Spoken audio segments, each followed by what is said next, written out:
Bonjour à tous, dans cette vidéo, nous allons parler de la peur et de ce que vous pouvez faire pour la surmonter. La peur est quelque chose que nous avons tous ressenti à un moment ou à un autre de notre vie. Elle peut être paralysante et nous empêcher de vivre pleinement. Heureusement, il existe des moyens de surmonter ces peurs et de vivre une vie plus libre et plus heureuse. Voici 7 conseils puissants pour vous aider à surmonter toutes les peurs. Numéro 1. Comprendre que la peur est une émotion saine et utile. La peur est tout à fait normale. Quand je parle de la surmonter et de nous créer une boîte à outils, je ne suis pas en train de dire que plus jamais nous n'aurons peur. C'est complètement faux. Elle est donc normale et elle est utile. Elle sera toujours là pour nous accompagner. C'est une émotion qui nous aide à faire face à un danger. Elle amène avec elle des changements physiologiques qui préparent également notre corps à faire face au danger. Montée d'adrénaline, rythme cardiaque qui s'accélère, vision améliorée. C'est pourquoi elle est utile, voire vitale, lorsque l'on fait face à un camion, alors que nous sommes en train de traverser la route. Cette peur-là, une fois bien à l'abri du camion, disparaît facilement. Malheureusement, il y a d'autres peurs, comme par exemple celle de parler en public, la peur de l'avion, qui, elles, ne disparaissent pas d'elles-mêmes et nous demandent de les affronter. Souvenons-nous que c'est une émotion. Qu'elle est normale, elle est là pour nous aider à donner le meilleur de nous-mêmes et non pour nous arrêter. Numéro 2. Que faire quand on a peur? L'écouter. Avant tout, il nous faut l'écouter.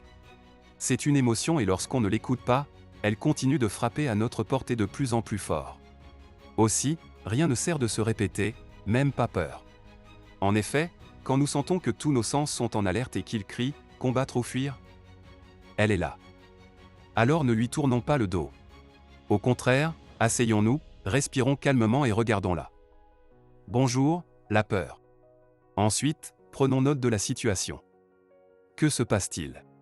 Pourquoi la peur vient frapper à notre porte? Quel est l'événement déclencheur? Respirons encore et toujours calmement, le temps que la réponse arrive. Une fois que nous connaissons le déclencheur, réfléchissons à notre besoin qui se cache derrière. Exemple. Si j'ai peur parce qu'on vient de m'annoncer que lundi c'est à moi d'animer la réunion. Quel est mon besoin? Ai-je besoin de temps pour me préparer? Ai-je besoin d'être rassuré? Ou ai-je besoin d'aide? La peur est une messagère. Elle nous invite à nous poser de bonnes questions pour comprendre ce dont nous avons besoin pour avancer en toute sécurité. Numéro 3. S'informer sur notre peur. Parfois, nous avons peur de quelque chose et nous nous enfermons dans ce cercle vicieux. Pire même, nous l'alimentons. Quand nous avons peur, nous avons tendance à nous focaliser sur tous les signaux qui nous donnent raison d'avoir peur. Et si nous allions plus loin?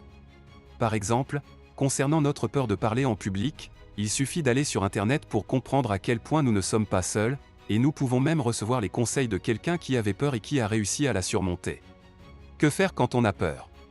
Documentons-nous réellement sur notre peur et pas seulement pour l'alimenter. Faisons preuve d'impartialité. C'est aussi un bon moyen d'en parler. N'hésitons pas à aller voir quelqu'un de confiance qui pourrait nous donner de sages conseils. Numéro 4. Que faire quand on a peur? Se parler comme à un ami. La peur est parfois suivie d'un sentiment de honte. En effet, on a tendance à dire à une personne qui a peur, si tu le voulais vraiment, tu pourrais la surmonter. Tu as juste un problème de volonté ou de courage. Non. Elle est normale et nous n'en sommes pas responsables. Elle s'est éveillée en nous, c'est tout, c'est une émotion. Et même quand la peur devient phobie, nous n'en sommes pas non plus responsables. En fait, nous ne sommes pas responsables de son déclenchement, mais nous sommes responsables de tout faire pour qu'elle ne nous gâche pas la vie. Se parler comme à un ami va nous aider à nous déculpabiliser, comme un ami le ferait pour nous. Un véritable ami, quand nous lui parlons de nos peurs, fera preuve de bienveillance et de compréhension, alors pourquoi ne pas faire la même chose avec nous-mêmes? Que faire quand on a peur? Soyons bienveillants et compréhensifs avec nous. Regardons-la, bonjour, peur. J'accepte que tu sois là. J'écoute ce que tu as à me dire, sans jugement et sans honte. Par contre, je reste seul décideur de mon comportement. Numéro 5. Prendre conscience de ses ruminations. Le problème avec la peur, c'est qu'elle peut nous accompagner tout le temps. Avant, pendant et après l'événement. Imaginons que nous souffrions d'anxiété sociale. Avant, nous anticipons tous les problèmes qui pourraient survenir. Pendant, nous nous focalisons sur tous les signes qui montrent que nous ne sommes pas à l'aise. Après, nous nous remémorons tout ce que nous croyons être des signes nous prouvant que nous nous sommes ridiculisés. Que faire quand on a peur? Revenons au moment présent pour stopper nos ruminations. Quand elle est là, écoutons-la. Bonjour, la peur. Je comprends pourquoi tu es là, c'est à cause de la soirée de samedi prochain. J'ai peur de me ridiculiser, je sais. Je sais aussi que c'est important pour moi de voir des gens. Alors, je vais quand même y aller. Puis, une fois qu'elle a été écoutée, que nous avons compris ce qu'elle voulait nous dire et que nous avons pris notre décision pour satisfaire notre besoin, alors cessons d'y penser. Comment? En nous concentrant sur ce que nous sommes en train de faire. Numéro 6. Que faire quand on a peur? Faire la liste de nos réussites. Avoir peur de ne pas être à la hauteur est une peur connue et vécue quasiment de tous. En effet, nous avons appris très jeunes à mettre l'accent sur ce que nous avons raté, que sur ce que nous avons réussi. Tout comme nous voyons toutes les choses qui nous restent à faire plutôt que toutes celles que nous avons faites. C'est terminé. Que faire quand on a peur? Se rappeler tout ce que l'on a fait et tout ce que l'on fait de bien. Il n'y a rien d'égocentrique là-dedans. C'est d'ailleurs vital. Comment pouvons-nous espérer ne pas avoir peur de nous lancer dans un nouveau projet si nous ne savons même de quoi nous sommes capables? Alors, je t'invite dès maintenant à faire la liste de tout ce que tu as fait et de tout ce que tu sais faire. Qualité. Compétences et points forts. Matière étudiée. Loisirs pratiqués. Pays visités. Réussite professionnelle et personnelle. Cette liste, garde-la toujours près de toi. Toutes les fois où tu as peur et que tu te sens démuni face à elle, rappelle-toi qui tu es. De plus, je t'invite tous les jours à faire un autre exercice qui ne te prendra que quelques minutes. Tous les soirs, liste les 3 choses pour lesquelles tu te sens fier de toi. Oui, il est important d'avoir confiance en nos capacités et en nos ressources quand elle vient frapper à notre porte. Numéro 7. Que faire quand on a peur? Faire de petites actions, souvent. Nous n'aimons pas avoir peur, c'est pourquoi notre premier réflexe est de faire comme si elle n'était pas là et sans y prendre garde. Nous évitons le problème.